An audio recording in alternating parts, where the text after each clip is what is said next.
இன்னைக்கு நம்ம மத்தி மீன் குழம்பு எப்படி வைக்கும் போதுன்னு பார்க்க போகிறோம். முதல்ல எண்ணெயை ஊற்றிப்போம்.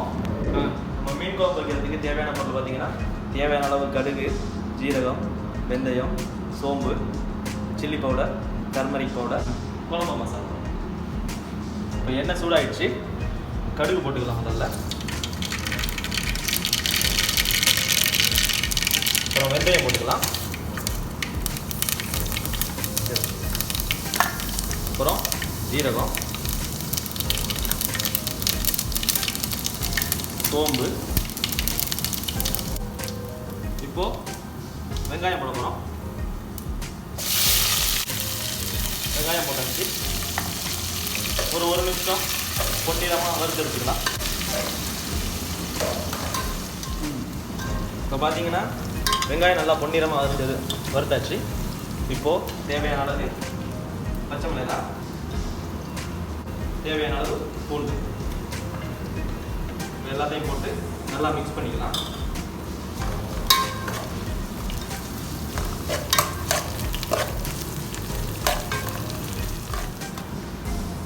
ஓகே, இப்போ வளர்ந்தது போதும். இப்போ நம்ம நறுக்கி வச்சிருக்க தக்காளி இதில் சேர்த்துக்கலாம்.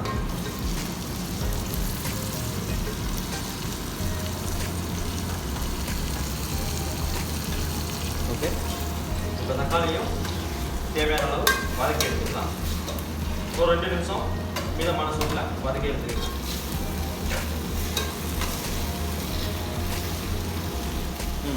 இப்போ தேவையான அளவு உப்பு சேர்த்துக்கலாம்.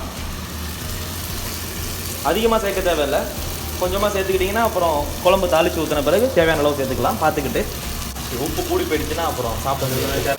அதுக்கப்புறம் பார்த்தீங்கன்னா இது நல்லா வதங்கிடுச்சு. இப்போது தக்காளி வெங்காயம் நல்லா வதங்கிடுச்சு. இப்போ நம்ம மசாலா, மஞ்சள் தூள், காஷ்மீரி சில்லி பவுடர், குழம்பு மசாலா. ஓகே, இப்போ பார்த்தீங்கன்னா தக்காளி வெங்காயம் நல்லா வதங்கிடுச்சு. பார்த்தீங்கன்னா தெரியும். இந்த நேரத்தில் நம்ம மசாலா எடுத்து வச்சுருக்க மசாலாலாம் அதில் சேர்த்துக்கலாம். ஓகே, இப்போ நல்லா மிக்ஸ் பண்ணி விட்டுக்கோங்க. இப்போ லோ ஃப்ளேமில் வச்சுக்கோங்க, இல்லைன்னா மசாலா காந்தி போயிடும்.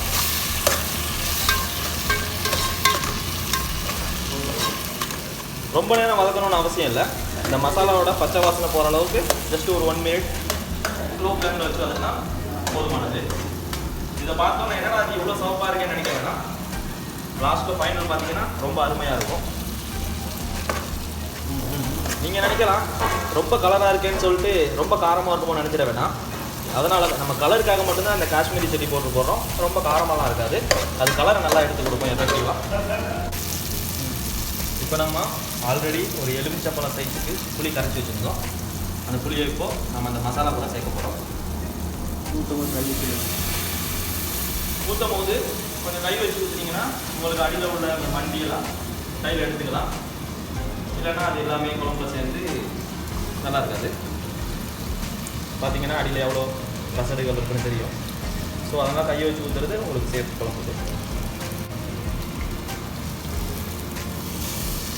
ஓகே, இப்போது கொஞ்சம் மிக்ஸ் பண்ணிக்கலாம். நம்ம அந்த குழம்புக்கு தேவையான அளவு தண்ணி ஊற்றிக்கலாம்.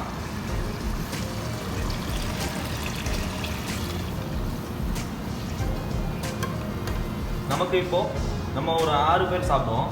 ஸோ அப்படின்றப்போ இது தண்ணி பத்தாது, நம்ம இன்னும் கொஞ்சம் ஆட் பண்ணிக்கலாம்.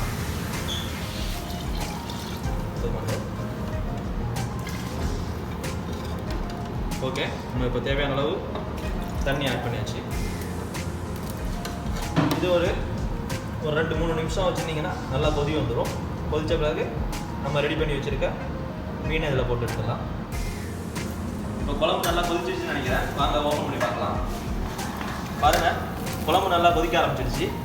இந்த டைமில் நம்ம க்ளீன் பண்ணி வச்சுருக்க மீனை போட்டுடலாம்.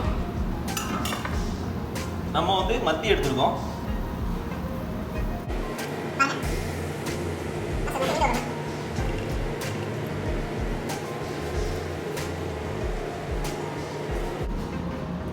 நம்ம நம்ம இப்போ பண்ணுறது பார்த்தீங்கன்னா ஒரு பேட்சில் எவ்வளோ சிம்பிளாக மீன் குழம்பு வைக்க முடியுமோ அந்த மாதிரி வீடியோ தான் நம்ம பண்ணிகிட்டு இருக்கோம்.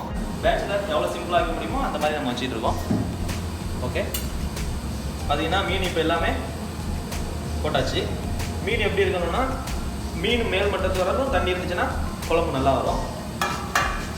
இப்போ பார்த்தீங்கன்னா குழம்புல எண்ணெயெல்லாம் தனியாக பிரிஞ்சு வந்துருச்சு, மசாலாலாம் நல்லா வெந்துருச்சு. நான் பாருங்கள் மீன் நல்லா வெந்திருக்கு. ஓகே, இப்போது ஒரு 2 நிமிஷம் வச்சுருந்து நம்ம குழம்பு இறக்கி வச்சுக்கலாம். குழம்பு ரெடி ஆகிடுச்சு. ஓகே,